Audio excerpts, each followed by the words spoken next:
Hi everyone, কেমন আছো সবাই? আজকের ক্লাসে আমরা তোমাদের জীবন বিজ্ঞানের উদ্ভিদ হরমোন সম্পর্কে পড়াশোনা করতে চলেছি। তবে ক্লাসটা শুরু করার আগে একটা জিনিস বলে দিই, তোমরা গোটা ক্লাসটা মন দিয়ে করবে এবং এই অংশ থেকে তোমাদের পরীক্ষার জন্য কি কি পড়তে হবে তার উপরে কমপ্লিট একটা নোটস আমি বানিয়ে নিয়েছি অলরেডি। তো তোমরা এই নোটসটা এই ভিডিও ডেসক্রিপশনে আমি লিঙ্ক দিয়ে দেবো, সেখান থেকে ডাউনলোড করে নেবে এবং তারপর পারলে খাতায় টুকে নেবে। এই নোটসে যা যা রয়েছে এগুলো পড়লে হয়ে যাবে, অন্য কোনো বই আর এক্সট্রা করে পড়ার দরকার নেই। মাধ্যমিকে এর মধ্যে থেকে আসবে, ঠিক আছে? সো নোটসটা ডাউনলোড করে নেবে, আগে গোটা ক্লাসটা ভালো করে করো, ঠিক আছে? তো চলো স্টার্ট করছি। উদ্ভিদ হরমোন। স্ক্রিনে তোমরা একটা আম দেখতে পাচ্ছ আর তার সাথে একটা আমের আটি রাখা রয়েছে, তাই তো? কেউ একজন এখান থেকে একটা আম খেয়ে চলে গিয়েছে এবং সেই আমের যে বীজ হয় সেই বীজটাকে দারুণ একদম চকচকা পরিষ্কার করে দিয়ে এখানে রেখে চলে গিয়েছে। এবার এই আমের বীজটাকে যদি আমরা একটা ভেজা মাটিতে রেখে দিই কোনো এক জায়গায়, তাহলে কি হবে বলো তো? এই আমের বীজ থেকে অঙ্কুর বের হবে, মূল সৃষ্টি হবে, কাণ্ড সৃষ্টি হবে, তাই তো? ঠিক এই রকম। তারপরে এই ছোট্ট যে খুদে চারা গাছ এখান থেকে সৃষ্টি হবে, সেই ছোট্ট চারা গাছটাকে আমরা যদি মাটিতে পুঁতে দিই কি হবে? বেশ কিছু সময় পর সেটা একটা বিরাট বড় আম গাছে তৈরি হয়ে যাবে, তাই না? একটা বিরাট বড় আম গাছে পরিণত হবে। তারপরে সেই আম গাছে কি আসবে? অবশ্যই ফুল ধরবে, অর্থাৎ আমের মুকুল আসবে। সেই মুকুলটা থেকে আম তৈরি হবে, মানে ফল তৈরি হবে। আমটা বড় হবে, তারপর আমটা পাকবে। তারপরে কি হবে? তারপরে সেই আমটাকে আমরা পেরে খেয়ে নেবো, তাই তো? আম খেতে তো আমাদের সবারই ভালো লাগে।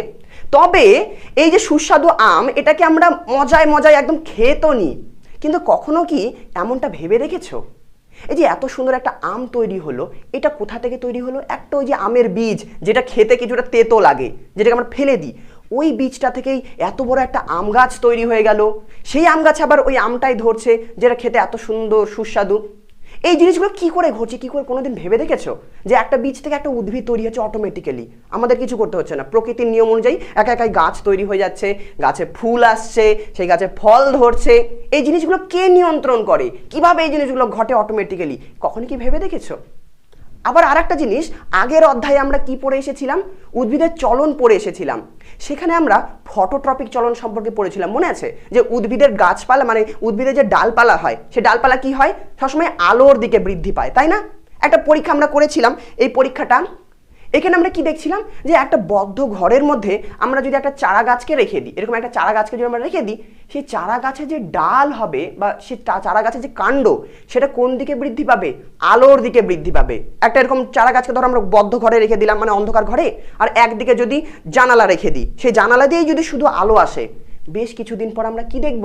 ওই মানে ওই গাছে যে কাণ্ড, সেটা কি হয়েছে? বা শাখা প্রশাখা আলোর দিকে বেঁকে গিয়েছে, আলোর দিকে বেঁকে বৃদ্ধি পাবে, তাই না?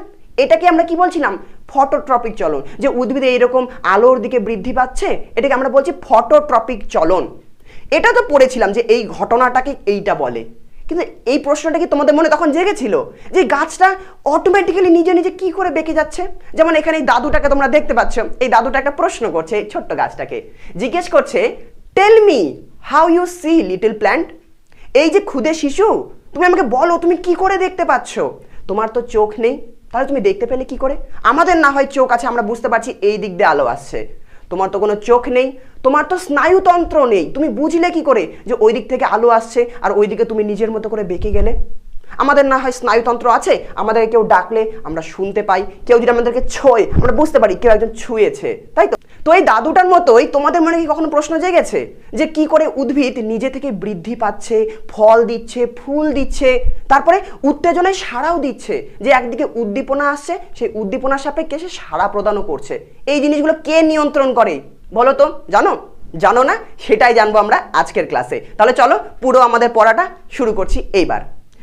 সর্বপ্রথম 1881 খ্রিস্টাব্দে বিজ্ঞানী চার্লস ডারউইন আর তার পুত্র ফ্রান্সিস ডারউইন, তারা দুজন মিলে বেশ কিছু পরীক্ষা নিরীক্ষার মাধ্যমে এটা প্রমাণ করে দেখিয়েছিলেন যে এই যে উদ্ভিদ নিজে থেকে বৃদ্ধিপ্রাপ্ত হচ্ছে, উত্তেজনায় সাড়া প্রদান করছে, এই জিনিসগুলোকে নিয়ন্ত্রণ করে একটা রাসায়নিক পদার্থ রয়েছে যে কিনা এই জিনিসগুলোকে নিয়ন্ত্রণ করে।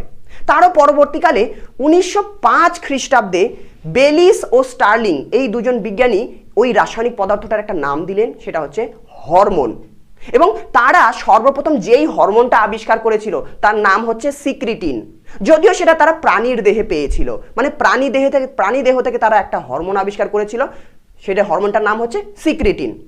তারও পরবর্তীকালে 1928 খ্রিস্টাব্দে গিয়ে উদ্ভিদ হরমোন পাওয়া গেল। ওট গাছের মুকুলাবরণী থেকে বিজ্ঞানী ভেন্ট বা তোমরা ওয়েন্টও বলতে পারো, ওই বিজ্ঞানী ওট গাছের মুকুলাবরণী থেকে প্রথম উদ্ভিদ হরমোন আবিষ্কার করেছিলেন, যার নাম দেওয়া হয় অক্সিন। তাই তো? তাহলে আমরা এইটুকু তোমাদের এইটুকু জিনিস জানালাম আমি, যে উদ্ভিদ নিজে থেকে বেড়ে উঠছে, তারপর সাড়া দিচ্ছে, এই জিনিসগুলোকে একটা রাসায়নিক পদার্থ আছে যে পদার্থটাকে নিয়ন্ত্রণ করে এই জিনিসগুলোকে। সেই পদার্থটার নাম কি দেওয়া হয়েছে না, সেই পদার্থটাকে বলা হয় হরমোন। এবার এই যে হরমোন শব্দটা রয়েছে, এটা একটা গ্রিক শব্দ থেকে এসেছে। সেই গ্রিক শব্দটা হচ্ছে হরমোইন বা হরমাও। সেই হরমাও কথার অর্থ হচ্ছে জাগ্রত করা বা উত্তেজিত করা। তার মানে আমি এইটুকু বলতে পারি বা তোমরা এইটুকু আইডিয়া করতে পারো যে হরমোন শব্দটা থেকে আমরা এইটুকু বুঝতে পারছি যে এটা একটা রাসায়নিক পদার্থ যেটা কিনা কাউকে জাগ্রত করে তোলে বা উত্তেজিত করে চলে। তাহলে চলো আমরা এবার আসলে জানি যে এই হরমোন বা এই রাসায়নিক পদার্থটা যেটা কিনা জীবদেহে পাওয়া যায়, সে আসলে কাজ কি করে করে। এই যে হরমোনটা রয়েছে, এই হরমোনটা জীবদেহে উৎপন্ন হয়। বিশেষ বিশেষ নির্দিষ্ট কতগুলো কোষ থাকে, সেই কোষ থেকে এই হরমোন উৎপন্ন হয় এবং হরমোন নির্দিষ্ট কতগুলি কোষ থেকে বা কোষপুঞ্জ থেকে উৎপন্ন হয়ে একটা লক্ষ্য কোষে চলে যায়। ব্যাপারটাকে বোঝানোর চেষ্টা করি। ধরো এটা কতগুলো কোষ রয়েছে এখানে, এই কোষগুলো থেকে ধরো হরমোন উৎপন্ন হয়, ধরো ঠিক আছে। এবার এখান থেকে তাহলে হরমোন উৎপন্ন হলো, উৎপন্ন হওয়ার পর এই হরমোনটার একটা লক্ষ্য কোষ থাকে।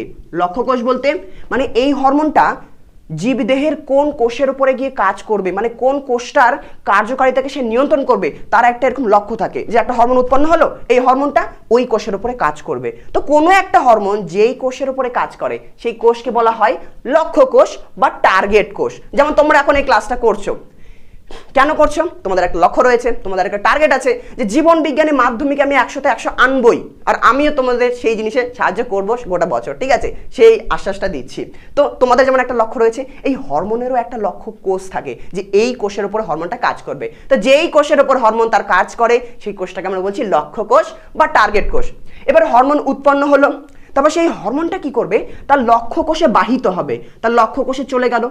এবার এই লক্ষ্য যে কোষ রয়েছে সেই কোষটার কোষ পর্দার গ্রাহকের সঙ্গে হরমোন যুক্ত হয় এবং ওই গ্রাহকটাকে হরমোন একটা রাসায়নিক বার্তা দেয় এবং সেই বার্তা অনুযায়ী এই কোষটার যাবতীয় যত বাকি শারীরবৃত্তীয় কাজ রয়েছে বা যত যে স্বাভাবিক কাজগুলো রয়েছে সেই স্বাভাবিক কাজগুলো ত্বরান্বিত হয়। তাহলে হরমোন এখানে কি করছে, একটা রাসায়নিক বার্তা দিচ্ছে ওই কোষটাকে। তো এই জিনিসটাকে আমরা এইভাবে ভাবতে পারি, যেমন আগেকার দিনে একটা রাজা যদি অন্য একটা রাজ্যের রাজাকে কোনো যদি বার্তা দিতে চাইতো, তখনকার দিনে ফোন ছিল না, সেই রাজা কি করে দিত বলতো? সেই রাজা তার একটা লোককে পাঠাতো, যে লোকটাকে বলা হতো দূত।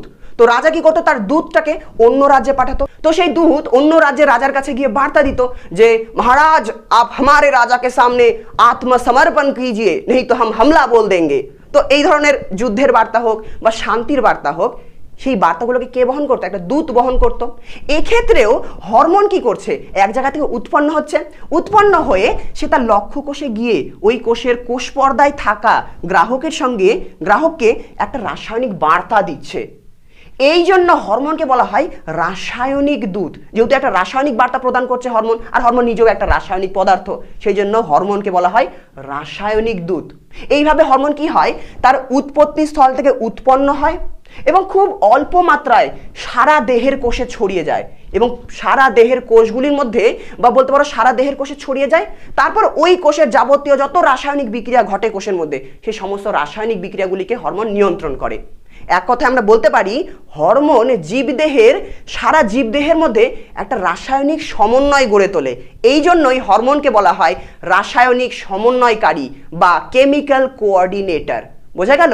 এখানে আমরা দুটো জিনিস জানলাম, যে হরমোনকে রাসায়নিক দূত বলা হয় কারণ হরমোন রাসায়নিক বার্তা প্রদান করে, হরমোনকে রাসায়নিক সমন্বয়কারী বলা হয় কারণ হরমোন সারা দেহের কোষগুলির রাসায়নিক বিক্রিয়াগুলির মধ্যে একটা সমন্বয় সাধন করে, এজন্য হরমোনকে রাসায়নিক সমন্বয় বলা হয়। এবার এই যে হরমোন রয়েছে, এই হরমোন দু রকমের হয়, একটা হচ্ছে আমাদের প্রাণী হরমোন আর একটা হচ্ছে উদ্ভিদ হরমোন। সিম্পলি যেই হরমোন প্রাণী দেহে পাওয়া যায় সেটাকে আমরা বলবো অবভিয়াসলি উদ্ভিদ হরমোন, যে হরমোন প্রাণী দেহে পাওয়া যায় সেটাকে আমরা বলবো প্রাণী হরমোন, আর যেই হরমোন উদ্ভিদ দেহে পাওয়া যাবে তাকে বলবো উদ্ভিদ হরমোন। আজকের ক্লাসে আমরা শুধুমাত্র উদ্ভিদ হরমোন সম্পর্কে পড়বো, প্রাণী হরমোন আমাদের এর পরে রয়েছে, তারপরে পড়বো। উদ্ভিদ হরমোনের আরো একটা নাম রয়েছে, সেটাকে বলা হয় ফাইটো হরমোন। এটা একটু মাথায় রাখো, বাকি নোটসে সমস্ত কিছু লেখা রয়েছে, তোমরা জাস্ট ক্লাসটার মজা নাও, ক্লাসটা যদি ভালো করে করো তারপরে যখন নোটসটা পড়তে লাগবে দেখবে তোমরা অলরেডি জানো। আচ্ছা, এখানে আরো একটা জিনিস বলে দিই, পরীক্ষায় তোমাদের জিজ্ঞেস করতেই পারে যে হরমোন কাকে বলে। তো হরমোন কাকে বলে, হরমোনের আরেকটা জিনিস বলে দিই। এই যে হরমোন কিভাবে কাজ করে বললাম, যে হরমোন নির্দিষ্ট কতগুলি কোষ থেকে উৎপন্ন হয়ে লক্ষ্য কোষে বাহিত হয়, তারপর ওই লক্ষ্য কোষের যাবতীয় কাজগুলোকে সে নিয়ন্ত্রণ করে। যেই মুহূর্তে কাজ হয়ে গেল তারপরে হরমোনের কি হয় বলতো, হরমোন ধ্বংসপ্রাপ্ত হয়। মানে ব্যাপারটা এরকম যে দূত গিয়ে অন্য রাজ্যের রাজাকে গিয়ে খবর জানালো যে আমরা হামলা করব, ওই রাজ্যের রাজা এবার বাকি তার যাবতীয় যা কাজ করার করবে, সাথে হয়তো দূতকে মেরে ফেললো। যদিও দূতকে অনেক সম্মান দেওয়া হতো আগেকার দিনে, তবু আমরা এইভাবে ভাবতে পারি, ঠিক আছে। তো হরমোন রাসায়নিক বার্তা দিল, কাজ হলো, তারপরে হরমোন ধ্বংসপ্রাপ্ত হয়ে যায়। এবার এখানে যদি তোমাকে পরীক্ষা করে হরমোন কাকে বলে, এবার তুমি কি জানে, আমি কি জানালাম তোমাকে যে হরমোন একটা রাসায়নিক পদার্থ। তো আমরা কি বলবো যে হরমোন হলো একটা রাসায়নিক পদার্থ। এবার এই রাসায়নিক পদার্থ যেহেতু জীবদেহে পাওয়া যায়, তাই আমরা একটু ভালোভাবে বলতেই পারি যে হরমোন হলো এক ধরনের জৈব রাসায়নিক পদার্থ, যেটা বিশেষ বিশেষ নির্দিষ্ট কতকগুলি কোষ থেকে বা কোষপুঞ্জ থেকে উৎপন্ন হয়ে লক্ষ্য কোষে বাহিত হয় অতি অল্প মাত্রায়, এবং ওই লক্ষ্য কোষের যাবতীয় কাজগুলিকে বা স্বাভাবিক কাজগুলিকে নিয়ন্ত্রণ করে ও কাজের পরে ধ্বংস হয়ে যায়। একে আমরা হরমোন বলি। নিজের ভাষায় এই জিনিসটা বললেই কিন্তু সঠিক নাম্বার একদম পাবে, ঠিক আছে। মুখস্থ না বুঝে মুখস্থ করার মধ্যে কিছু নেই, গেল। তো আমরা উদ্ভিদ হরমোন সম্পর্কে আজকে পড়বো, স্ক্রিনে দেখতে পাচ্ছ। তো এই উদ্ভিদ হরমোনের কিছু বৈশিষ্ট্য আমরা সবার প্রথমে জেনে নিই, যে উদ্ভিদ হরমোনের উৎস মানে কি? উৎস মানে হচ্ছে উদ্ভিদ হরমোন কোথায় কোথায় পাওয়া যায়। উদ্ভিদ হরমোন মূলত উদ্ভিদের বর্ধনশীল অঞ্চলে পাওয়া যায়। বর্ধনশীল অঞ্চল মানে যেই অংশগুলো উদ্ভিদের বৃদ্ধিপ্রাপ্ত হবে। যেমন একটা কচি পাতা আছে, কচি পাতা এখনো বড় হবে, তাহলে কচি পাতাতে উদ্ভিদ হরমোন পাবো। উদ্ভিদের যে মূল রয়েছে, মূল তো সবসময় বৃদ্ধিপ্রাপ্ত হতে থাকে, মাটির নিচে চলে যায়, তো সেই মূলের অগ্রভাগে পাবো। তারপর উদ্ভিদের কাণ্ডের অগ্রভাগে পাবো, কারণ কাণ্ড ধীরে ধীরে বড় হতে থাকে। তো উদ্ভিদের বর্ধনশীল অঞ্চলে মূলত পাওয়া যায়। কোন কোন অঞ্চল? এখানে দেখো লেখা রয়েছে কাণ্ডের অগ্রস্থ ভাজক কলা। কাণ্ডের অগ্রস্থ ভাজক কলা মানে কাণ্ডের একদম অগ্রভাগে যে ভাজক কলা থাকে সেখানে পাওয়া যায়। তারপরে মূলের অগ্রস্থ ভাজক কলা, কেমন? মূলের অগ্রস্থ ভাজক কলা পাওয়া যায়, কচি পাতাতে পাওয়া যায়। আচ্ছা, হরমোন কি শুধু এগুলোতেই পাওয়া যায়? না, আরো অন্যান্য জায়গাতেও পাওয়া যায়। যেমন তোমার ফলে হরমোন পাওয়া যায়, তারপরে তোমরা একটা দারুণ উদাহরণ রয়েছে যে ডাবের জলে হরমোন পাওয়া যায়, টমেটোর মধ্যে হরমোন পাওয়া যায়, মানে বিভিন্ন ফলে হরমোন পাওয়া যায়। তারপরে ভ্রূণ মুকুলা বরণীতে হরমোন পাওয়া যায়, পরাগ রেণুতে পাওয়া যায়, এই সমস্ত কিছু এগুলোতেও পাওয়া যায়, কেমন? কিন্তু মেনলি মোটামুটি যে তিনটা আমি লিখেছি এগুলোতে মূলত পাওয়া যায়। তো হরমোন এখানে পাওয়া যায়। এবার হরমোনের উৎস আমরা জানলাম। এবার আচ্ছা, এগুলোতে যাওয়ার আগে একটু জানাই, হরমোনের উৎস তো জানলাম, এবার হরমোন কি হবে? উৎপন্ন তো হলো, হওয়ার পর হরমোন কি হবে? লক্ষ্য কোষে বাহিত হবে। তো হরমোন কিভাবে বাহিত হয়, এই হরমোনের পরিবহনের ধরনটা আমাদের একটু জানতে হবে। কিছু হরমোন রয়েছে, উদ্ভিদ হরমোন মূলত, যেইখানে উৎপন্ন হয় সেখানেই কার্যকরী হয় এবং স্থানীয়ভাবে চারপাশে ছড়িয়ে যায় ব্যাপন প্রক্রিয়ার মাধ্যমে। তাহলে হরমোন সাধারণত কিভাবে ছড়ায় আমি বললাম, বা কিভাবে পরিবাহিত হয়? ব্যাপন প্রক্রিয়ার মাধ্যমে। তবে ম্যাক্সিমাম উদ্ভিদ হরমোন বা ম্যাক্সিমাম উদ্ভিদ হরমোনই বলতে পারো যে কিভাবে পরিবাহিত হয়? জাইলেম ও ফ্লোয়েম কলার মাধ্যমে, ঠিক আছে। উদ্ভিদের যে জাইলেম আর ফ্লোয়েম কলা থাকে, সেই জাইলেম আর ফ্লোয়েম কলার মাধ্যমে উদ্ভিদ হরমোন পরিবাহিত হয় ব্যাপন প্রক্রিয়ার মাধ্যমে। আর কিছু হরমোন রয়েছে যারা স্থানীয়ভাবে যেখানে উৎপন্ন হয় ওখানে কাজ করে, বাকিটা দূরে সাধারণত কাজ করে। তাহলে উদ্ভিদ হরমোন পরিবহন কিভাবে হয়? ব্যাপন প্রক্রিয়ার মাধ্যমে পরিবাহিত হয় জাইলেম আর ফ্লোয়েম কলার মাধ্যমে। এবার তোমরা এখানে জাইলেম ফ্লোয়েম কলা জানো, কিন্তু ব্যাপন পদ্ধতি আবার কি জিনিস সেটা আমাদের একটু জানতে হবে।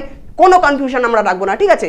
ক্লাসটা ইউটিউবে তোমরা করছো, আর একটা জিনিস জানিয়ে রাখি, গোটা ক্লাসটা করার পর মাঝখানে যদি কোথাও কিছু বুঝতে না পারো, যে এই জিনিসটা আমার একটু কনফিউশন আছে, তো সেই জিনিসটা কমেন্টে জানাবে। আমি একটা ছোট্ট 1 মিনিটের শর্ট ভিডিও, এখন তো ইউটিউবে শর্টস চলে এসেছে, শর্টস ভিডিওতে তোমাদের জানিয়ে দেবো, ঠিক আছে। তো মাথার মধ্যে অল টাইম কোশ্চেন করার চেষ্টা করবে, যেটাকেই বুঝবে না একদম বোঝার চেষ্টা করবে, কমেন্টে জানাবে, আমি আলাদা ভিডিও বানিয়ে দেবো, ঠিক আছে। তো আমরা এখানে কি জানলাম? হরমোন ব্যাপন প্রক্রিয়ায় পরিবাহিত হয়। ব্যাপন প্রক্রিয়া কি জিনিস? ব্যাপন প্রক্রিয়া এইরকম যে ধরো আমি যখন এই ঘরে আছি বা তুমি যে ঘরে আছো, ঘরের যদি ওই কোণাতে কেউ যদি একটা ধূপকাঠি জ্বেলে দেয়, বেশ কিছু সময় পরে গোটা ঘরে ওই ধূপকাঠির গন্ধ পাওয়া যায় না? মানে ধূপকাঠির যে ধোঁয়া আছে তাকে আমাদের কিছু করতে হচ্ছে না, সে নিজে থেকেই গোটা ঘরে চারিদিকে ছড়িয়ে যাচ্ছে। যখন কোনো একটা পদার্থ অন্য একটা পদার্থের মধ্যে নিজে থেকেই মিশে যাবে, চারিদিকে ছড়িয়ে যাবে, সেই পদ্ধতিকে বলা হয় ব্যাপন পদ্ধতি। তাহলে ধূপকাঠির ধোঁয়া চারিদিকে ছড়াচ্ছে, এটা হচ্ছে ব্যাপন পদ্ধতি। ভালো উদাহরণে নিলাম, ঠিক আছে। একইভাবে হরমোনও ব্যাপন পদ্ধতিতে ছড়িয়ে যায়, কলা রসের সঙ্গে মিশে জাইলেম আর ফ্লোয়েমের সঙ্গে তোমার পরিবাহিত হয়, তাহলে নিজে থেকে পরিবাহিত হয়, এটাকে আমরা ব্যাপন প্রক্রিয়া বলছি। তো এইভাবে হরমোন পরিবাহিত হলো। এরপরে কি? হরমোনের কাজ। হরমোনের তো কাজ আমরা আজকে ক্লাসের প্রথমেই বললাম যে একটা বীজ আছে, বীজ থেকে অঙ্কুর বের হবে, মানে বীজের অঙ্কুরোদ্গম হরমোন নিয়ন্ত্রণ করে। অঙ্কুর বের হলো, এবার ওই মূল কাণ্ড ওগুলোর বৃদ্ধি ঘটবে, বড় হবে গাছটা, সেটাকে কে নিয়ন্ত্রণ করবে? হরমোন নিয়ন্ত্রণ করবে। গাছে ফুল আসবে, ফল আসবে, উদ্ভিদ চলন দেখাবে, সেই সমস্ত জিনিস নিয়ন্ত্রণ করছে, ট্রপিক চলনও নিয়ন্ত্রণ করছে উদ্ভিদ হরমোন। এগুলো হচ্ছে উদ্ভিদ হরমোনের কাজ। বা আমরা এইভাবে বলতে পারি হরমোন জীবদেহে বা উদ্ভিদে সারা দেহের মধ্যে একটা রাসায়নিক সংযোগ গড়ে তোলে, এগুলো বলতে পারি। ঠিক আছে, তো এগুলো হচ্ছে উদ্ভিদ হরমোনের কাজ। আর একটা কি লাস্ট পয়েন্ট আমাদের পরিণতি। হরমোন কাজের শেষে কি হয়ে যায়? ধ্বংসপ্রাপ্ত হয়ে যায়, মানে কাজের শেষে হরমোন ধ্বংসপ্রাপ্ত হয়ে যায়। কেমন? বেশ, এবার উদ্ভিদ হরমোনের শ্রেণী বিভাগ একটু জেনে নিই। উদ্ভিদ হরমোন কত ধরনের হয়? তো রাসায়নিক গঠন অনুসারে আমরা উদ্ভিদ হরমোনকে দুই ভাগে ভাগ করতে পারি। একটা হচ্ছে নাইট্রোজেন ঘটিত হরমোন, আর একটা হচ্ছে নাইট্রোজেন বিহীন হরমোন। নাইট্রোজেন ঘটিত হরমোন মানে যেই হরমোনের মধ্যে নাইট্রোজেন পরমাণু থাকে। নাইট্রোজেন, বাতাসে যে নাইট্রোজেন গ্যাস থাকে, ওই নাইট্রোজেন গ্যাসেরই পরমাণু। ঠিক আছে, ওই নাইট্রোজেন পরমাণুটাই। তো যেই হরমোনের মধ্যে, দেখো আমি কি বললাম, হরমোন একটা রাসায়নিক পদার্থ। তো সে যদি একটা রাসায়নিক পদার্থ হয়, তার একটা রাসায়নিক গঠন থাকবে। ওই রাসায়নিক গঠনের মধ্যে, যেমন জলের রাসায়নিক গঠন কি, বা আমরা জলের সংকেত যদি তোমাকে জিজ্ঞেস করি, তুমি বলে জলের সংকেত হচ্ছে H2O, মানে দুটো হাইড্রোজেন পরমাণু আর একটা অক্সিজেন মিলে জল তৈরি করে। ঠিক একইভাবে কোনো না কোনো পরমাণু মিলে হরমোনকেও তৈরি করবে। তো যেই হরমোনের মধ্যে তোমার নাইট্রোজেন পরমাণু থাকবে, সেই হরমোনকে আমরা বলি নাইট্রোজেন ঘটিত হরমোন। আর যেই হরমোনের মধ্যে নাইট্রোজেন পরমাণু থাকে না, নাইট্রোজেন পরমাণুকে N দিয়ে আমরা লিখি, যার মধ্যে নাইট্রোজেন পরমাণু থাকে না তাকে আমরা কি বলবো? নাইট্রোজেন বিহীন হরমোন। একটু উদাহরণ জেনে রাখবে যে অক্সিন হরমোন আর সাইটোকাইনিন হরমোন, এটা হচ্ছে দুটো হরমোন। এই হরমোন দুটোর মধ্যে নাইট্রোজেন থাকে। বাকি এদিকে নিচে কই, হ্যাঁ, ইথিলিন, জিববেরেলিন, অ্যাবসিসিক অ্যাসিড, এগুলো হচ্ছে নাইট্রোজেন বিহীন হরমোন, এটা জানবে। তো রাসায়নিক গঠন অনুসারে আমরা এইভাবে ভাগ করতে পারি। আবার প্রকৃতি অনুসারে হরমোনকে আমরা 4 ভাগে ভাগ করতে পারি। খুব সিম্পল জিনিস, ভালো করে শোনো। একটা হচ্ছে প্রাকৃতিক হরমোন। প্রাকৃতিক হরমোন মানে যেই হরমোন উদ্ভিদ দেহে প্রাকৃতিকভাবেই, মানে নিজে থেকে উদ্ভিদ দেহে তৈরি হয়। ঠিক আছে, প্রাকৃতিকভাবে উদ্ভিদ দেহে যেই হরমোনগুলো তৈরি হয় এবং যেই হরমোনগুলোর কাজ আমরা একদম সঠিকভাবে জানি যে এই হরমোনটা এইভাবে কাজ করে, সেই হরমোনগুলোকে বলা হয় প্রাকৃতিক হরমোন। প্রাকৃতিক হরমোন কি কি রয়েছে একটু নামগুলো দেখে নাও এখান থেকে। অক্সিন হরমোন প্রথমে রয়েছে, তারপর রয়েছে জিববেরেলিন, সাইটোকাইনিন, অ্যাবসিসিক অ্যাসিড। তারপর আসে কৃত্রিম হরমোন। কৃত্রিম হরমোন আবার কি জিনিস বাবা? কৃত্রিম হরমোন হচ্ছে যেগুলো উদ্ভিদ দেহে তৈরি হয় না,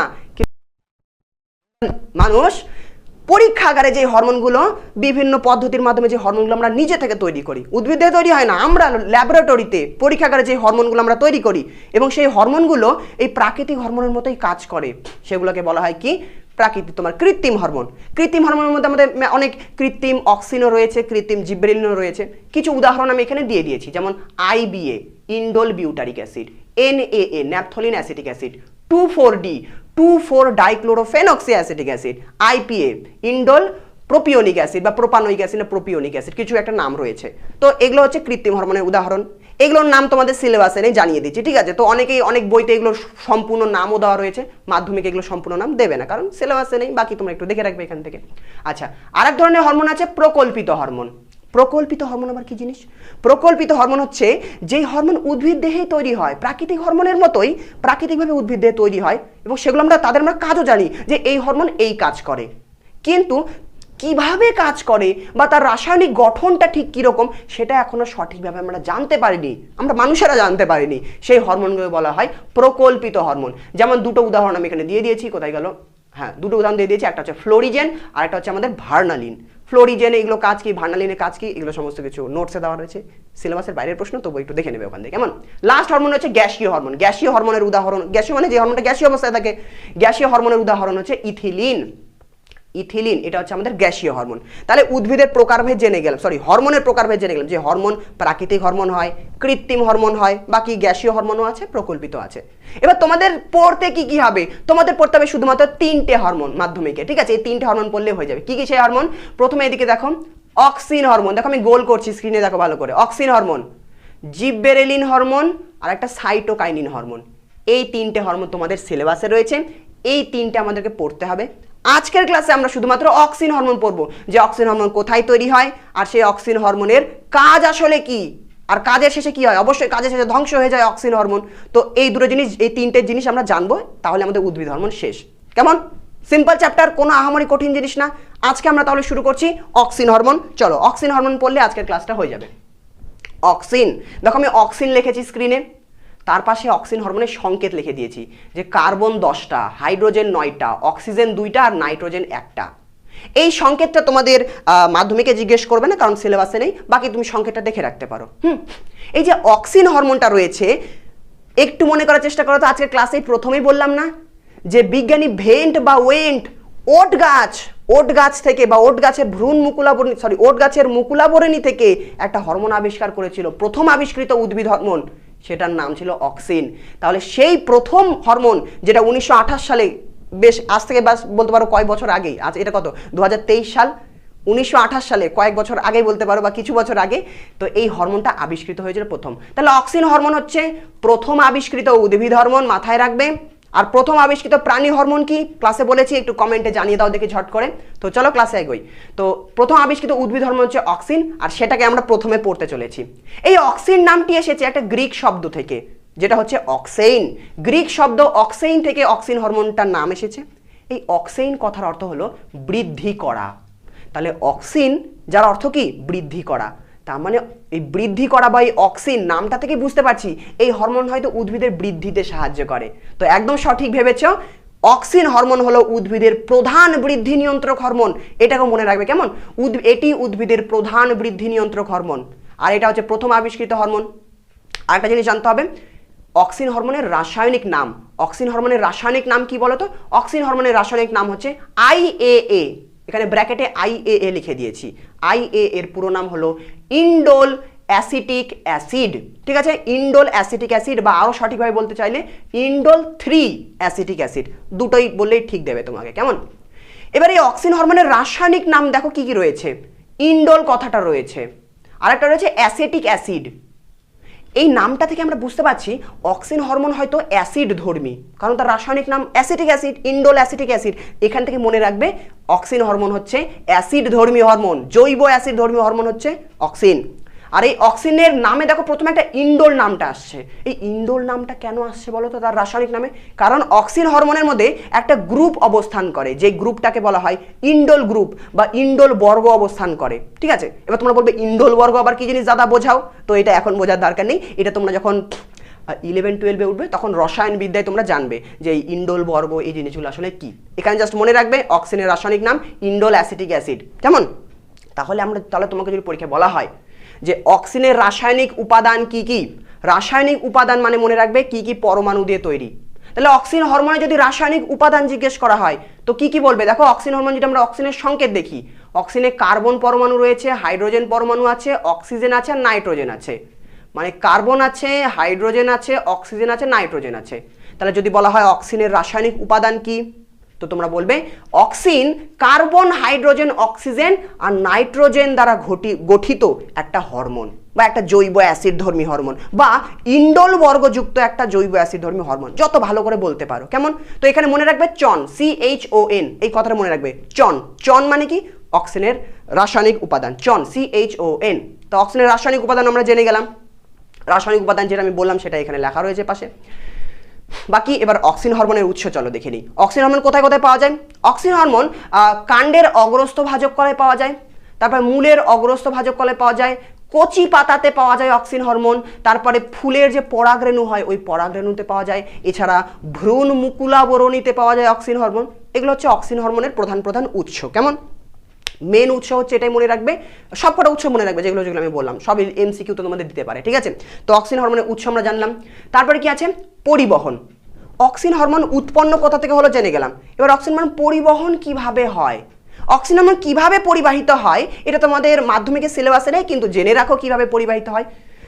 এখনো পর্যন্ত তোমাদের এটা জানিয়ে রাখি সঠিকভাবে বা প্রমাণিত হয়নি যে অক্সিন হরমোন ঠিক কিভাবে পরিবাহিত হয়, কিন্তু যেটা ধারণা করা হয় বা মনে করা হয় সেটা হচ্ছে অক্সিন হরমোন মূলত ফ্লোয়েম কলার মাধ্যমে, উদ্ভিদের যে জাইলেম আর ফ্লোয়েম কলা থাকে ওই দুটোর মধ্যে ফ্লোয়েম কলার মাধ্যমে অক্সিন হরমোন নিম্নমুখে পরিবাহিত হয় ব্যাপন প্রক্রিয়ায়। তাহলে অক্সিন হরমোন ব্যাপন প্রক্রিয়ায় পরিবাহিত হয় ফ্লোয়েম কলার মাধ্যমে, জেনে রাখবে, কারণ টেস্ট পরীক্ষায় এই জিনিসগুলো দেয়। তো কিভাবে পরিবাহিত হয় বললাম, যেখানে লেখা রয়েছে দেখো ফ্লোয়েম কলার মধ্যে দিয়ে নিম্নমুখে পরিবাহিত হয়, অর্থাৎ মেরুবর্তী পরিবহন ঘটে। মেরুবর্তী পরিবহন কার ঘটে? তাহলে অক্সিন হরমোনের। অক্সিন হরমোনের পরিবহন গেল। এবার আমরা চলে আসছি মেন পার্ট, অক্সিন হরমোন আসলে উদ্ভিদ দেহে কি কি কাজ করে।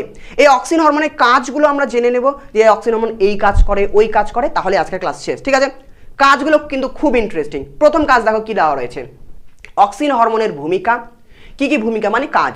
প্রথম কাজ হচ্ছে অগ্রস্থ প্রকটতা। অগ্রস্থ প্রকটতা মানে কি বলতো?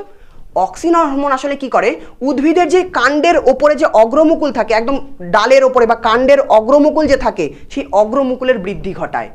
উদ্ভিদের অগ্রমুকুলের বৃদ্ধি ঘটায়, যার জন্য কি হয়, উদ্ভিদ খালি লম্বা হতে থাকে।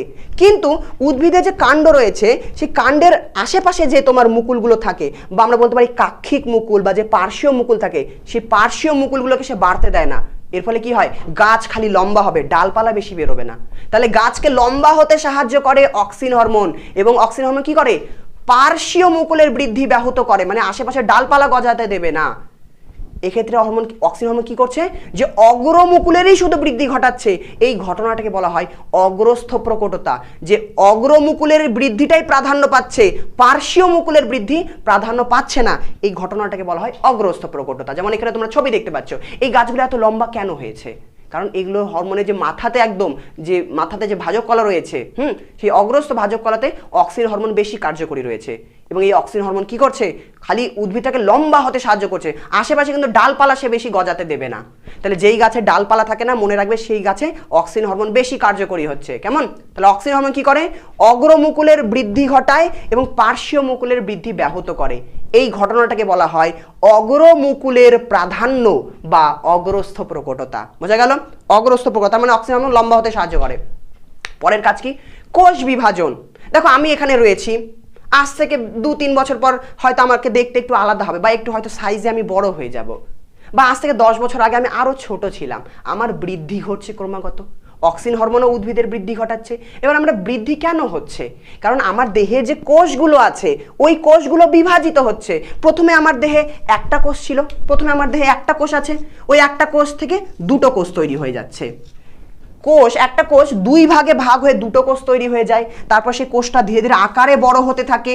এই জন্যই তো আমার বৃদ্ধি ঘটছে। তাহলে এই যে অক্সিন হরমোন উদ্ভিদের বৃদ্ধি ঘটাচ্ছে বা অগ্রমুকুলের বৃদ্ধি ঘটাচ্ছে, কি করে ঘটাচ্ছে, কোষ বিভাজনের মাধ্যমে। তাহলে উদ্ভিদের কোষ বিভাজনে কে সাহায্য করছে, উদ্ভিদের কোষ বিভাজনে সাহায্য করছে আমাদের অক্সিন হরমোন। কেমন? তাহলে অক্সিন হরমোনের 2 নম্বর কাজ হচ্ছে উদ্ভিদের হরমোন উদ্ভিদের কোষ বিভাজনে সাহায্য করে। এবার তুমি যদি বলো যে দাদা কোষ বিভাজনে কিভাবে সাহায্য করে, চলো সেটাও হালকা জেনে নিই, যে অক্সিন হরমোন উদ্ভিদের কোষ বিভাজনে কিভাবে সাহায্য করে। কোষ বলতে কি, ধরো এটা একটা কোষ রয়েছে উদ্ভিদের, এটা একটা উদ্ভিদের কোষ ধরো, কোষের মধ্যে নিউক্লিয়াস আছে আর এর চারিদিকে সাইটোপ্লাজম আছে, এটা একটা উদ্ভিদের কোষ ধরো। হ্যাঁ, এবার আমি যদি বলি এই কোষটা বিভাজিত হয়ে 2টা কোষে তৈরি করবে, কি ভাষা বললাম এটা, যাই হোক, তো এই একটা কোষ 2টো কোষ তৈরি করবে, মানে বিভাজিত হয়ে যাবে, কোষের বিভাজন ঘটবে। কিভাবে ঘটে জানো কি, জানিয়ে দিচ্ছি। একটা কোষ যখন বিভাজিত হবে, সবার প্রথমে এই যে কোষের মধ্যে যে নিউক্লিয়াস আছে না, এই কোষের যে নিউক্লিয়াস, এই নিউক্লিয়াসটা সবার প্রথমে বিভাজিত হয়, মানে নিউক্লিয়াসটা 2টা নিউক্লিয়াস তৈরি হয়ে যায়। তাহলে পরের ধাপে কি হবে, যে উদ্ভিদ কোষই থাকবে, কিন্তু এর মাঝখানে যে নিউক্লিয়াস আছে, প্রথমে নিউক্লিয়াসটা 2 ভাগে ভাগ হয়ে যাবে। তাহলে প্রথমে একটা নিউক্লিয়াস 2 ভাগে ভাগ হয়ে গেল, তারপরে কি হবে, এর মাঝে যে সাইটোপ্লাজম আছে, ঠিক আছে, কোষের মধ্যে যে সাইটোপ্লাজম আছে, সাইটোপ্লাজম তারপর বিভাজিত হবে, মাঝখান থেকে সাইটোপ্লাজমটা বিভাজিত হয়ে গেল। তাহলে কি হবে, অবশেষে এখানে জায়গা আছে লিখে দিই, পরের ধাপে কি হবে, এই একটা কোষ আলাদা হয়ে গেল নিউক্লিয়াস সহ, আর একটা কোষ আলাদা হয়ে গেল। এইভাবে একটা কোষ বিভাজিত হয়। প্রথমে কে বিভাজিত হয় বললাম, নিউক্লিয়াস বিভাজিত হয়। এই নিউক্লিয়াসের বিভাজনকে বলা হয় ক্যারিওকাইনেসিস। নিউক্লিয়াস বিভাজনের পরে কে বিভাজিত হয়, সাইটোপ্লাজম বিভাজিত হয়। এই সাইটোপ্লাজমের বিভাজনকে বলা হয় সাইটোকাইনেসিস। ঠিক আছে, এবার অক্সিন হরমোন আসলে কি করে বলতো, মূলত অক্সিন হরমোন একটা কোষের নিউক্লিয়াসের বিভাজনে সাহায্য করে। ঠিক আছে, কোষের নিউক্লিয়াসকে বিভাজিত হতে সাহায্য করে হচ্ছে অক্সিন হরমোন। এইভাবে অক্সিন হরমোন কোষ বিভাজনে তার ভূমিকা পালন করে। তাহলে আমরা বলতে পারি অক্সিন হরমোন ক্যারিওকাইনেসিসে সাহায্য করে। ক্যারিওকাইনেসিস মানে কি, কেবলই বললাম নিউক্লিয়াসের বিভাজন, তাহলে এটা অক্সিন হরমোন করে। তোমরা নিশ্চয়ই বলবে যে দাদা অক্সিন হরমোন যদি নিউক্লিয়াসকে 2 ভাগে ভাগ করতে সাহায্য করে, তারপর তো সাইটোপ্লাজমেরও বিভাজন হতে হবে, কারণ সাইটোপ্লাজম যদি বিভাজিত হয় তাহলেই তো একটা থেকে 2টা কোষ তৈরি হবে। তাহলে এই সাইটোপ্লাজমের বিভাজন বা সাইটোকাইনেসিস এইটাতে কে সাহায্য করে সেটা জানবো পরের ক্লাসে, সেটা অন্য একটা হরমোন রয়েছে। কেমন? তাহলে আমরা এই কাজটা জানলাম যে হরমোন কোষ বিভাজনে সাহায্য করে। এবার কোষ বিভাজিত হয়ে গেল, খালি কি বিভাজিত হয়ে থাকলে বৃদ্ধি ঘটবে? কোষটাকে এবার একটু বড় হতে হবে, কোষের বৃদ্ধি ঘটতে হবে। প্রথমে এইটুকু কোষ আছে, সেই কোষটাকে একটু তো আকারে বড় হতে হবে। কোষটা যদি আকার আয়তনে বড় হয় তাহলেই তো উদ্ভিদের বৃদ্ধি ঘটবে, তাই তো? তাহলে ওই কোষের বৃদ্ধিতেও কিন্তু অক্সিন হরমোন সাহায্য করে, মানে কি কোষের আকার বৃদ্ধি। তাহলে কোষ বিভাজনে সাহায্য করে, কোষের আকার বাড়তে সাহায্য করে। এবার আমি তোমাকে যদি বলি যে কোষের আকারটাকে কি করে বাড়াতে সাহায্য করে, সেটা হালকা করে যে বলে দিই। খুবই সিম্পল জিনিস, এটাকে মুছে দিই আগে।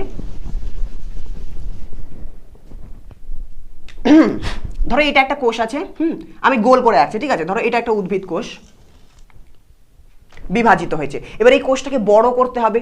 কোষটা কি করে বড় হবে? এই কোষের মধ্যে যে যত উপাদান রয়েছে এর ভেতরে যদি উপাদানগুলি বেড়ে যায় তাহলে কোষটা আকারে বড় হয়ে যাবে। অক্সিন হরমোন মূলত কি করে বলতো?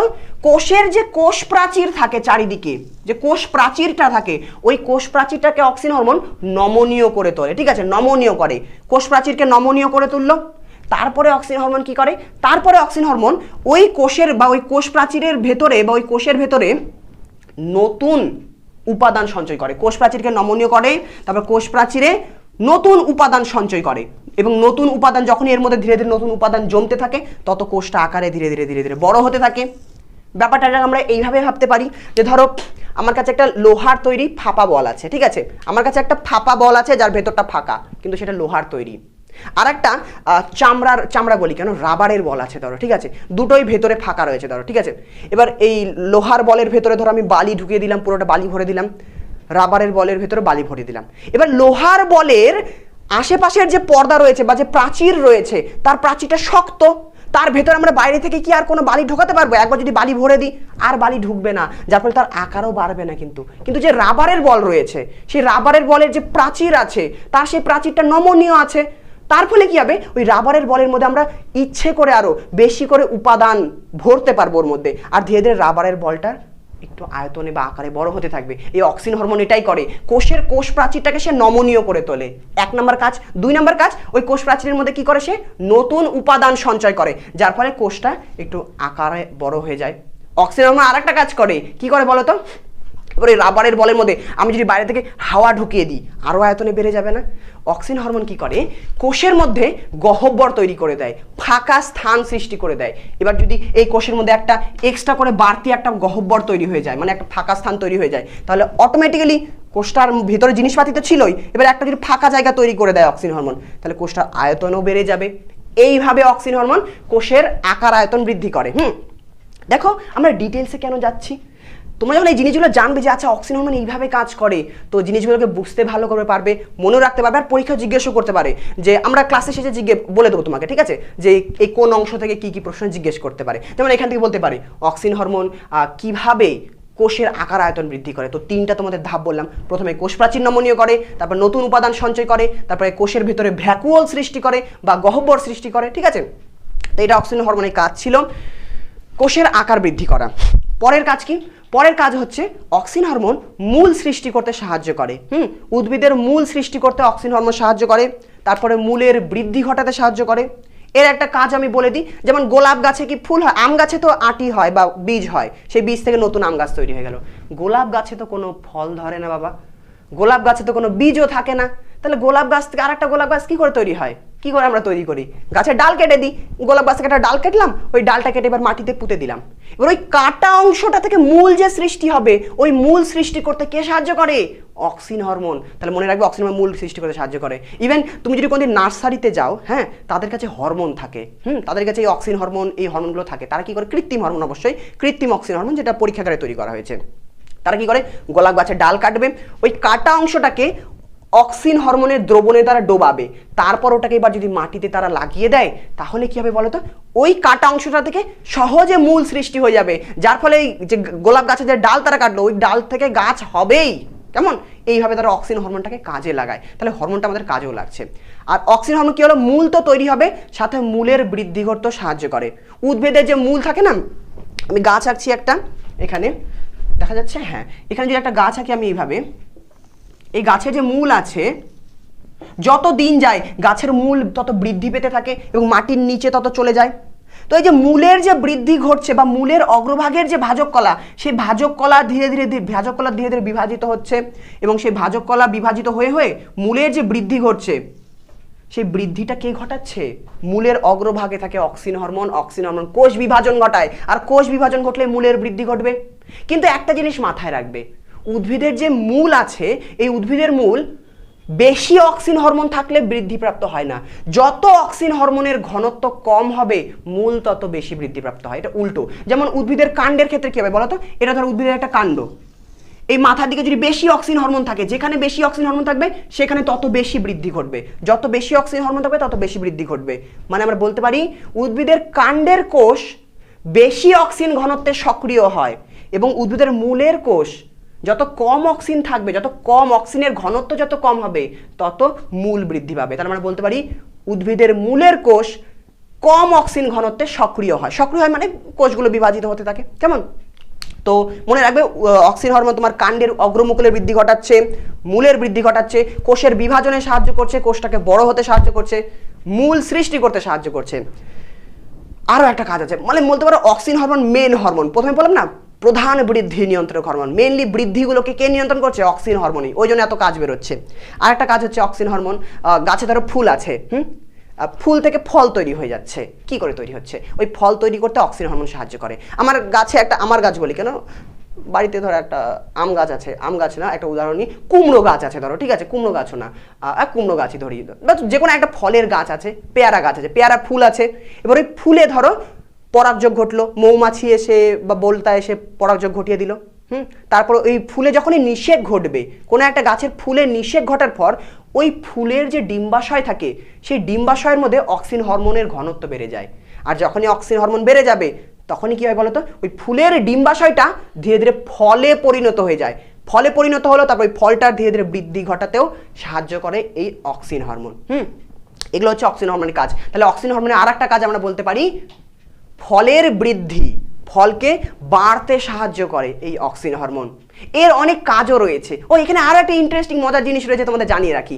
অক্সিন হরমোন কি বললাম, যে ফুলে ধরো নিষেক ঘটলো, নিষেক ঘটার পরে যে ডিম্বাশয়টা থাকে ওই ডিম্বাশয়টা ফলে পরিণত হয়ে যায় অক্সিন হরমোনের কারণে।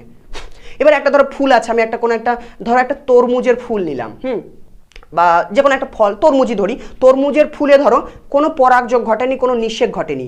নিষেক ঘটার আগে, নিষেক না ঘটলে ফল তৈরি হয় না আমরা জানি, কিন্তু নিষেক ঘটার আগেই আমি যদি বাইরে থেকে পাকামো মেরে বাইরে থেকে যদি কৃত্রিম অক্সিন হরমোন স্প্রে করে দিই ওই ফুলে, কি হবে বলো তো? ফুলে এখনো নিষেক ঘটেনি, ফুলে আমি বাইরে থেকে অক্সিন হরমোন স্প্রে করে দিলাম, ওই যে ফুলের যে ডিম্বাশয় রয়েছে বাইরে থেকে সে অক্সিন হরমোন পেয়ে গেল, সাথে সাথে কি হবে? ওই ডিম্বাশয়টা ধীরে ধীরে ফল গঠন করে দেবে। মানে নিষেক না ঘটলেও যদি বাইরে থেকে অক্সিন হরমোন দিই ওই ফুলের ডিম্বাশয়টা ধীরে ধীরে ফলে পরিণত হয়ে যাবে। কিন্তু মজার জিনিস কি বলতো, যেহেতু নিষেক ঘটেনি, ফল তৈরি হয়ে গেছে, সেই জন্য নিষেক না ঘটার জন্য ওই ফলের মধ্যে কোনো বীজ থাকবে না, বীজবিহীন ফল তৈরি হবে। জাস্ট ভেবে দেখো ব্যাপারটা, যে তরমুজ আমরা খাই, তরমুজের মধ্যে কতগুলো বীজ থাকে। এবার ওই তরমুজটার যদি তোমার ফুলের নিষেক ঘটার আগে যদি আমরা বাইরে থেকে অক্সিন হরমোন দিয়ে দিই, ঠিক আছে, স্প্রে করে, কি দাদা স্প্রে করা জিনিস থাকে না, তো সেগুলোতে যদি স্প্রে করে দিই, তো এবার তরমুজ তৈরি হলো, তরমুজের মধ্যে বীজই নেই। কোনটা খেতে বেশি মজা লাগবে, বীজ ছাড়া তরমুজ না বীজওয়ালা তরমুজ? অবশ্যই বীজ ছাড়া তরমুজ। তো এই বীজবিহীন ফল তৈরি করতে কে সাহায্য করে? Auxin hormone. আর এই বীজবিহীন ফল কিন্তু তৈরিও করা হয়, এখনকার দিনে পাওয়া যায়, যে তোমার বীজ ছাড়া তরমুজ, বীজ ছাড়া কমলা লেবু, বীজ ছাড়া অনেক ফল পাওয়া যায়। এই বীজবিহীন যে ফল তৈরি করা হচ্ছে কিভাবে? বাইরে থেকে কৃত্রিম হরমোন বা কৃত্রিম অক্সিন হরমোন দিয়ে বীজবিহীন ফল তৈরি করার এই পদ্ধতিটাকে বলা হয় পার্থেনোকার্পি। পরীক্ষায় খুব জিজ্ঞেস করে পার্থেনোকার্পি কি? কিছুই না, যে নিষেকের আগে বা নিষেক ছাড়াই কোনো একটা ফুলে বা কোনো একটা ফলের, এরভাবে বলতে পারো যে নিষেক ছাড়াই, ফুলের নিষেক ছাড়াই বাইরে থেকে কৃত্রিম অক্সিন হরমোন প্রয়োগ করে বীজবিহীন ফল তৈরি করার পদ্ধতিকেই বলা হয় পার্থেনোকার্পি। আর এই পদ্ধতিতে যে ফল তৈরি হয় সেই ফলটাকে বলা হয় পার্থেনোকার্পিক ফল। কেমন বোঝা গেল? চলো তাহলে অক্সিন হরমোন ফল তৈরি করতে সাহায্য করছে। এই হরমোনের কাজগুলো আমরা জানছি। কেমন? লাস্ট একটাই কাজ রয়েছে, এই কাজটা করলে ক্লাস শেষ হবে, ঠিক আছে? এই জানি ক্লাসটা বড় হচ্ছে, কিন্তু করো, মজা লাগছে, আশা করি মজাও লাগছে, ঠিক আছে? চলো লাস্ট কাজ হচ্ছে ট্রপিক চলন নিয়ন্ত্রণ। ট্রপিক চলন বলতে ফটোট্রপিক, জিওট্রপিক, এই দুটো চলন আমরা পড়বো। উদ্ভিদ হরমোন আমরা আজকের ক্লাসের শুরুতে বলেছি যে কি হয়, গাছ যেদিকে আলো থাকে, গাছের তো চোখ থাকে না, তবুও গাছ কি করে বুঝতে পেরে যায়, বা যেদিকে আলো থাকে সেই দিকেই গাছের ডাল বেঁকে যায়। তো যেই দিকে আলো থাকে গাছের ডাল সেই দিকে কেন বেঁকে যাচ্ছে, কি করে বেঁকে, হরমোন নিয়ন্ত্রণ করে বলেছিলাম না, সেটাই এবার জানবো যে অক্সিন হরমোন কিভাবে উদ্ভিদের ফটোট্রপিক চলন নিয়ন্ত্রণ করে, কিভাবে জিওট্রপিক চলন নিয়ন্ত্রণ করে। তাহলেই অক্সিন হরমোনের কাজ শেষ হয়ে যাবে, ক্লাসও শেষ হয়ে যাবে। চলো তাহলে জেনে নিই অক্সিন হরমোন কিভাবে উদ্ভিদের ট্রপিক চলন নিয়ন্ত্রণ করে। চলো বোর্ডটা আমি একটু মুছে নিই, তাহলে বোঝাতে তোমাদের সুবিধা হবে।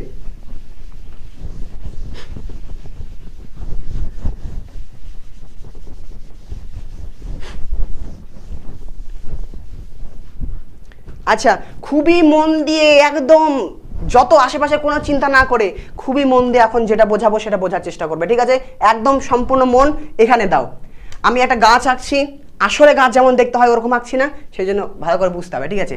এটা ধরো মাটির, এটা ধরো ভূপৃষ্ঠ, এর নিচে কি আছে? এর নিচে ধরো মাটি আছে, আর এর উপরে খোলা বাতাস আছে ধরো। এখানে একটা গাছ আঁকছি, এটা ধরো গাছের একটা কাণ্ড ধরো, হ্যাঁ গাছের মতো লাগছে না কিন্তু জাস্ট ধরো এটা গাছের কাণ্ড, আমি ডালপালা আঁকছি না, যাতে তোমাদের বুঝতে সুবিধা হয়, বোঝা গেল? আর এটা ধরো নিচে গাছের মূল, ধরো এটা ধরো মূল, হ্যাঁ বাকি যত শাখা পোশাখা এগুলো আঁকছি না, তাহলে ওপরেরটা গাছের কাণ্ড, এটা গাছের মূল।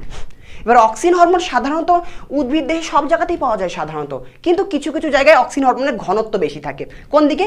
এই যে অগ্রভাগগুলোতে, এই যে অগ্রস্থ ভাজক কলা, এখানে অক্সিন হরমোনের ঘনত্ব বেশি। মূলের অগ্রভাগ, এখানে অক্সিন হরমোনের ঘনত্ব বেশি। আমি একটু অন্য কলমের কালি নিয়ে নিই, নীল কালি নিয়ে নিই, হ্যাঁ। তো এখানে ধরো অক্সিন হরমোন রয়েছে, গোল গোলগুলো ধরো অক্সিন হরমোনের অণু, যেমন জলের অণু হয় H2O, ঠিক অক্সিন হরমোনের একটা অণু থাকবে। তো এই অক্সিন হরমোনের অণু ধরো আগার দিকে রয়েছে, এখানেও ধরো আগার দিকে অক্সিন হরমোনের অণু রয়েছে। একটু বেশি চিকন হয়ে গেছে, একটু মোটা আঁকি, হ্যাঁ।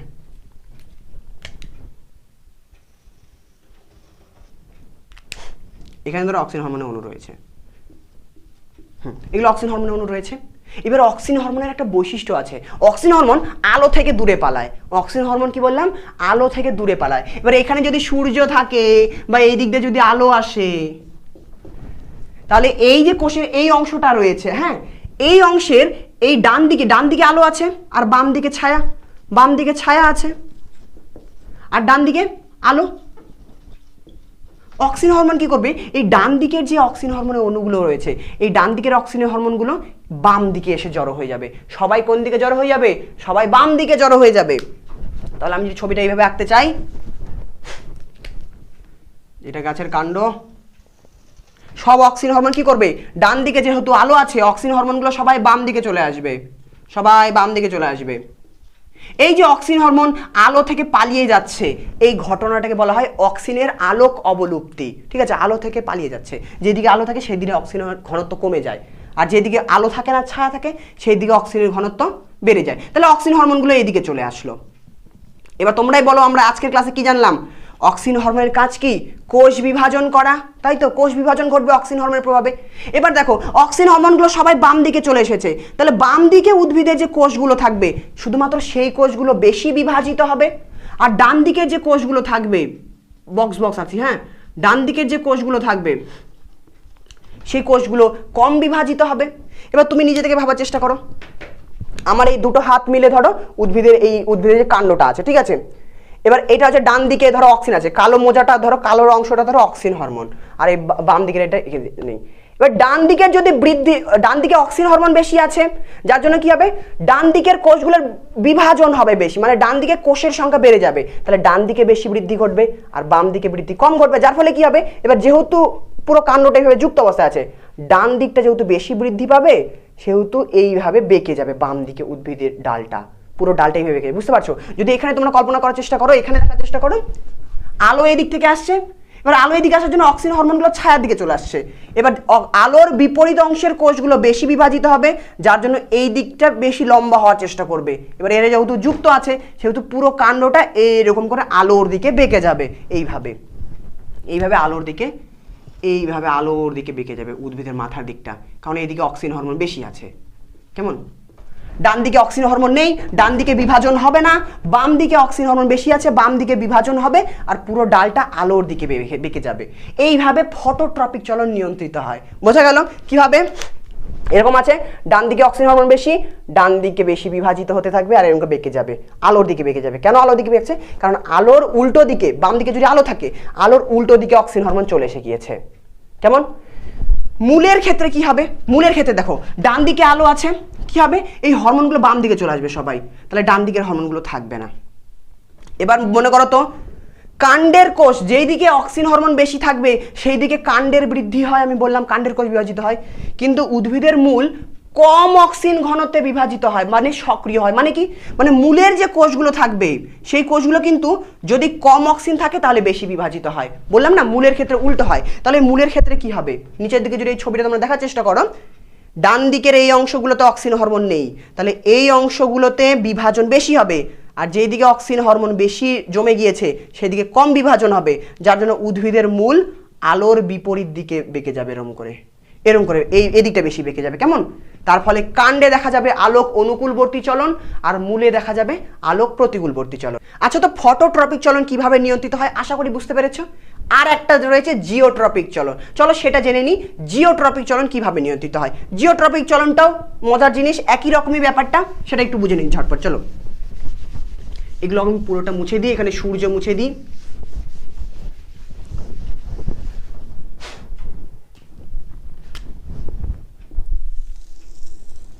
আচ্ছা, তোমাদের যখন জিওট্রপিক চলন বুঝিয়েছিলাম, যারা চলনের ক্লাস করেছো, আমার মনে আছে আমি কিভাবে উদাহরণ দিয়েছিলাম তোমাদেরকে? একটু বেঁকে গেছে নাকি লাইনটা? আচ্ছা বেকুক। ধরো একটা টপ রয়েছে, একটা ফুলের টপ ধরো এরকম করে হেলে পড়ে রয়েছে, কেমন? এই গাছের ধরো এটা ডাল, হ্যাঁ, আচ্ছা এটা হচ্ছে গাছের ডাল, আর এই দিক দিয়ে ধরো শিকড় রয়েছে, এরকম শিকড় রয়েছে। শিকড়টা আমি একটু বাইরে বের করে দিচ্ছি তোমাদের বোঝার জন্য। এরকম ধরো শিকড় রয়েছে। একটা ফুলের টপ ছিল সোজা, টপটা গেছে বেঁকে, এই দিকটা হচ্ছে কাণ্ড, এটা হচ্ছে কাণ্ড, আর এটা হচ্ছে মূল। এরকম অবস্থা যদি থাকে কিছুদিন পর আমরা কি দেখতে পাবো? যে কাণ্ডটা ওপর দিকে উঠে গিয়েছে আর মূলটা নিচের দিকে বেঁকে গিয়েছে, মানে উদ্ভিদের কাণ্ডে প্রতিকূল অভিকর্ষজ চলন দেখা যাচ্ছে, আর মূলে কি দেখা যাচ্ছে? অনুকূল অভিকর্ষজ চলন দেখা যাচ্ছে, তাই তো?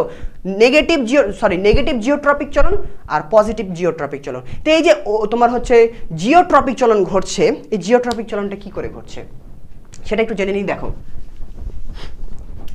উদ্ভিদের যেই অংশটা মাটির সংলগ্নে থাকে, মানে মাটির সংলগ্নে যে অংশটা থাকে, মানে এই অংশগুলোতে অক্সিন হরমোন বেশি জমা হয়ে যাবে, মানে উদ্ভিদের ভূমি সংলগ্ন অংশে অক্সিন হরমোনের ঘনত্ব বৃদ্ধি পায়।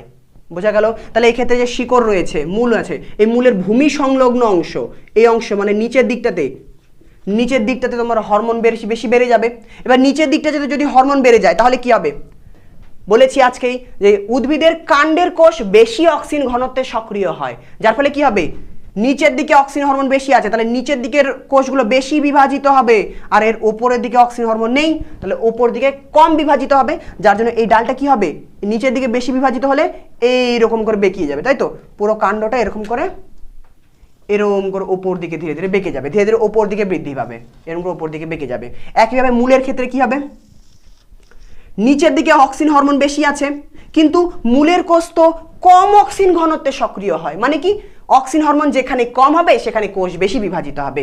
এবার মূলের ক্ষেত্রে নিচের দিকে বেশি অক্সিন হরমোন রয়েছে, তাহলে নিচের কোষগুলো কম বিভাজিত হবে।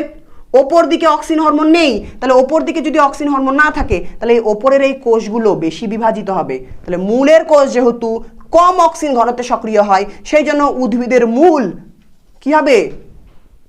অভিকর্ষের দিকে বেঁকে যাবে, মানে এরকম করে এবার ওপরের কোষগুলো বেশি বিভাজিত হবে, যার ফলে কাণ্ডটা এইরকম করে মূলটা এইভাবে বেঁকে যাবে, উদ্ভিদের মূলটা অভিকর্ষের দিকে বেঁকে যাবে, নিচের দিকে অভিকর্ষজ বল টানছে তো নিচের দিকে মূল বৃদ্ধি পাবে। এইভাবে উদ্ভিদের ট্রপিক চলন নিয়ন্ত্রিত হয়। বোঝা গেল? মানে আহামরি কিছু না যে গাছের মধ্যে আত্মা ঢুকে আছে, হয়তো বা গাছ বুঝতে পারছে ও এদিকে আলো এসেছে, আমি এদিকে বেঁকে যাই, তো গাছ জিনিসটাকে অনুভব করতে পারছে না, কিন্তু অটোমেটিক্যালি গাছটা চলছে। কিভাবে চলছে? যে না, যখনই এদিকে আলো পড়লো, ডান দিকে আলো পড়লো, তো সাথে সাথে কি হলো? যত হরমোন সার দিকে ছিল হরমোনগুলো বাম দিকে চলে আসলো। এবার বাম দিকে হরমোন চলে আসলো মানে কি? বাম দিকের কোষগুলো বেশি বিভাজিত হবে, তো এই দিকে বেশি বিভাজন হবে আর গাছটা এরকম বেঁকে যাবে। আমরা কি দেখতে পাবো? যে গাছটা অটোমেটিক্যালি নিজে থেকে বেঁকে গেল, কিন্তু এই নিজে থেকে যে বেঁকে যাচ্ছে এটাকে নিয়ন্ত্রণ করছে অক্সিন হরমোন। বোঝা গেল? ক্লাস আজকের শেষ হয়ে গিয়েছে। ট্রপিক চলন শেষ, বেশ। পরিণতি লাস্ট রয়েছে। অক্সিন হরমোনের পরিণতি কি হয়? পরিণতি তো অবশ্যই কাজের শেষে অক্সিন হরমোন ধ্বংসপ্রাপ্ত হয়, এইটুকু জানলে হবে। যদি আরেকটু জানতে চাও অক্সিন হরমোন কাজের শেষে কিভাবে ধ্বংসপ্রাপ্ত হয়, তো অক্সিন হরমোনের রাসায়নিক নাম কি? IAA, indole acetic acid. IAA অক্সিডেজের দ্বারা তোমরা পাশে হয়তো দেখতে পাচ্ছ IAA অক্সিডেজের দ্বারা O2 এর উপস্থিতিতে অক্সিন হরমোন ধ্বংসপ্রাপ্ত হয়। এই যে IAA অক্সিডেজের দ্বারা O2 এর উপস্থিতিতে অক্সিন হরমোন বিনষ্ট হয়ে যায় কাজের শেষে, বা শুধু যদি এইটুকু মনে রাখো যে অক্সিন হরমোন কাজের শেষে ধ্বংসপ্রাপ্ত হয় তাহলে হবে, ঠিক আছে। তাহলে অক্সিন হরমোন আমাদের অক্সিন হরমোন আমাদের শেষ। তাহলে আজকে পুরো ক্লাসে কি জানলাম? আজকের ক্লাসে আমরা হরমোন কি জিনিস জানলাম, হরমোন কিভাবে কাজ করে, হরমোনের কি কি ভূমিকা, এগুলো জিনিস জানতে গিয়ে আমরা মূলত অক্সিন হরমোনের কাজ জানলাম। পরের দিনের ক্লাসে আমরা জিববেরেলিন আর সাইটোকাইনিন হরমোন সম্পর্কে জানবো, তাহলেই আমাদের উদ্ভিদ হরমোন শেষ হয়ে যাবে, ঠিক আছে। তো দেখা হচ্ছে পরের ক্লাসে। তার আগে দৌড়তে যেও না, তোমাদের একটা জিনিস দেখানো রয়েছে। কি? ক্লাস তো করে নিলে, এবার তোমাদের নোটসও আমি দিয়ে দিয়েছি ডেসক্রিপশানে। নোটসটা কিভাবে পড়বে এবং ওখান থেকে কিভাবে প্রশ্ন হতে পারে সেটা একবার আলোচনা করে দিই। বিগত বছরে কি কি প্রশ্ন এসেছে সেগুলো একবার তোমাদের আলোচনা করে দিই, চলো। আচ্ছা, তো নোটসটা তোমরা আমার পেছনে দেখতে পাচ্ছ, নোটসটা ডাউনলোড করে নিও। যদি ডাউনলোড করতে না পারো কোনো একটা দাদাকে বলবে, দাদা ডাউনলোড করে দেবে, কোনো একটা সিনিয়র দাদা, ঠিক আছে। তো দেখো নোটসটা দেখতে পাচ্ছ, হরমোন কাকে বলে এখানে দিয়ে দিয়েছি। হরমোন কাকে বলে, হরমোনের কাকে বলে সংজ্ঞাটা পড়ে নেবে এখান থেকে। তারপরে বেশ কিছু গল্প যেগুলো আমি ক্লাসে করেছি সেই গল্পগুলো এখানে লেখা রয়েছে হালকা করে। এবার পরীক্ষায় সরাসরি তোমাদের জিজ্ঞেস করবে যে হরমোনকে রাসায়নিক দূত কেন বলা হয়, হরমোনকে রাসায়নিক সমন্বয়কারী কেন বলা হয়, সেগুলো প্রশ্ন উত্তর আমি এখানে দিয়ে দিয়েছি, পড়ে নেবে। ক্লাসে যা বলেছি ওই আছে, নিজের ভাষায় লিখতে পারবে আশা করি। এই যে প্রশ্নটা রয়েছে, উদ্ভিদের সংবেদনশীলতা ও বৃদ্ধি সহায়ক উপাদান রূপে উদ্ভিদ হরমোনের ভূমিকা আলোচনা করো। এই ভূমিকাটা এখন পড়বে না, ঠিক আছে। এখানে লেখা রয়েছে যে হরমোন কিভাবে অগ্রপার্শ্ব বৃদ্ধি নিয়ন্ত্রণ করে, ফুল ফোটা কি করে নিয়ন্ত্রণ করে, মুকুল কি করে সৃষ্টি করতে সাহায্য করে, বীজের অঙ্কুরোদ্গম, ট্রপিক চলন, এগুলোতে হরমোনের ভূমিকা কি। তো এখন এগুলো সমস্ত কিছু আমরা এখনো পড়িনি, আমরা শুধু আজকে ট্রপিক চলন বললাম, বাকি জিনিসগুলো এখনো পড়িনি। তো এগুলো পড়লে তোমাদের কঠিন লাগবে, এগুলো এখন পড়বে না। বাকি দুটো হরমোনের কাজ আমরা পড়ে নেব, তারপর যখন এখানে এগুলো এসে পড়বে দেখবো ওই কাজগুলোই এখানে আবার এক্সট্রা করে দেওয়া রয়েছে প্রথমে, কেমন। তো এগুলো এখন পড়া দেখা নেই। তোমরা উদ্ভিদের বৈশিষ্ট্য, হরমোনের বৈশিষ্ট্য 4টে বলেছি, 4টে বৈশিষ্ট্য দেখে নেবে। তারপর সরাসরি শ্রেণী বিভাগটা হালকা দেখে নেবে শর্ট কোশ্চেনের জন্য। কিছু তথ্য বলে কিছু এক্সট্রা তথ্য দেওয়া রয়েছে, দেখে রাখবে, পরীক্ষার শর্ট কোশ্চেন জিজ্ঞেস করতে পারে। চলে আসি অক্সিন হরমোন। আচ্ছা, অক্সিন হরমোনের উৎস পড়বে, রাসায়নিক উপাদান, পরিবহন, অক্সিন হরমোনের ভূমিকাতে ঢুকে একটা জিনিস বলে দিই। এই নোটসটা যার টাকা পয়সা বেশি আছে সে প্রিন্ট করে নিতে পারো, কিন্তু প্রিন্ট করার পরও তুমি পড়ে নিয়ে প্রতিটা প্রশ্নের উত্তর খাতায় লিখে প্র্যাকটিস করবে, ঠিক আছে। খাতায় লিখে না প্র্যাকটিস করলে হবে না, হ্যাঁ। আর সব থেকে বেস্ট হয় প্রিন্ট করার কোনো দরকার নেই, একটা আলাদা খাতা বানাও, জীবন বিজ্ঞান আর ভৌত বিজ্ঞান। মূলত এই দুটো আমি বলছি কারণ এই দুটো আমি তোমাদের পড়াই, বাকি সাবজেক্টের অন্যান্য টিচার তোমাদের যা বলছে সেটা করবে।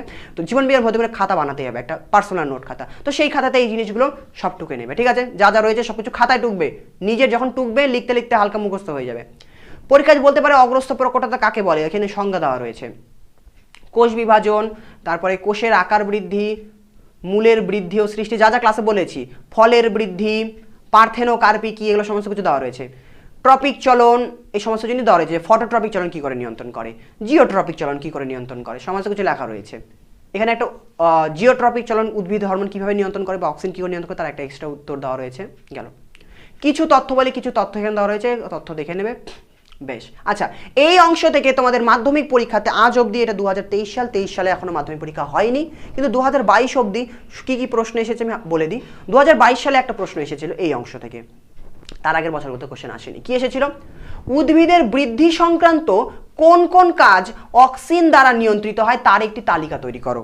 তাই তো, তাই বলছে যে উদ্ভিদের বৃদ্ধি সংক্রান্ত কোন কোন কাজ অক্সিন হরমোন দ্বারা নিয়ন্ত্রিত হয় তালিকা তৈরি করো। তাহলে অক্সিন হরমোন উদ্ভিদের বৃদ্ধি সংক্রান্ত কি কি কাজ করে? প্রথম কাজ অগ্রমুকুলের বৃদ্ধি ঘটায়, তাহলে এটা একটা কাজ হলো, তাই তো। তারপর আমরা কি জানলাম? তারপর আমরা জানলাম যে মূলের বৃদ্ধি ঘটায়, তাহলে অগ্রমুকুলের বৃদ্ধি ঘটাচ্ছে, মূলের বৃদ্ধি ঘটাচ্ছে, দুটো কাজ হলো। আর কি বৃদ্ধি ঘটায়? ফলের বৃদ্ধি ঘটায়, তাহলে 3টে কাজ তো আমাদের হয়ে গেল। তো তালিকা তৈরি করে দিলে 3টে, 2 নম্বরের প্রশ্ন ছিল 2 নম্বর পেয়ে যেতে, মানে ওই আগের ওগুলো থেকে পড়া আছে, ঠিক আছে। যত প্রশ্ন হবে এই নোটস থেকে আসবে, নোটসের বাইরে কোনো প্রশ্ন আসবে না, একদম গ্যারান্টি বলে দিচ্ছি। তো যা যা আছে পড়ে নেবে এখান থেকে ভালো করে, ঠিক আছে। আচ্ছা, পর্ষদের একটা প্রশ্ন রয়েছে যে ট্রপিক চলন নিয়ন্ত্রণে অক্সিন হরমোনের ভূমিকা লেখো। তো অক্সিন হরমোন কিভাবে ট্রপিক চলন নিয়ন্ত্রণ করে, ফটোট্রপিক চলন কিভাবে নিয়ন্ত্রণ করে, আর জিওট্রপিক চলন কি করে নিয়ন্ত্রণ করে, এই পুরোটা একটু লিখতে হবে যদি পরীক্ষায় এটা আসে। এটা পশ্চিমবঙ্গ মধ্যশিক্ষা পর্ষদ থেকে প্রশ্নটা দেওয়া রয়েছে, দিয়েছে, মানে বলেছে এই ধরনের প্রশ্ন মাধ্যমিক পরীক্ষা আসবে, ঠিক আছে। তো ওই প্রশ্ন এখান থেকে করে নিলে। আরেকটা প্রশ্ন, উদ্ভিদ হরমোন থেকে একটা শর্ট কোশ্চেন এসেছিল, কোন সালে মনে পড়ছে না, 17 সালে প্রবাবলি। সেই শর্ট কোশ্চেন আমরা পরে দেখব, যখন বাকি জিনিসগুলো পড়া হয়ে যাবে তাহলে আমাদের সালের কোশ্চেন হয়ে যাবে। জিববেরেলিন হরমোন এখন আমরা পড়িনি, পরের দিন দেখা হচ্ছে। আজকের ক্লাসে এই পর্যন্ত, টাটা, বাই বাই। আর চ্যানেল সাবস্ক্রাইব করে দিও, চ্যানেলে নতুন থাকলে, ঠিক আছে, সাবস্ক্রাইব করে দিও। তোমাদের যত বন্ধু রয়েছে সব বন্ধুদের মধ্যে ভিডিওটা শেয়ার করো, যাতে আরও বেশি সদস্য আমাদের সাথে জুড়তে পারে এবং আমি তোমাদের গোটা মাধ্যমিকের সিলেবাসটা ভালো করে শেষ করতে পারি, গোটা মাধ্যমিক অবধি তোমাদের সাথে থাকতে পারি। সেই জন্য তোমরা একটু সাথে থাকো, শেয়ার করো ভিডিওটাকে, ঠিক আছে। রাখছি, বাই বাই, টাটা, চলো যাও পড়তে বসো, বাই।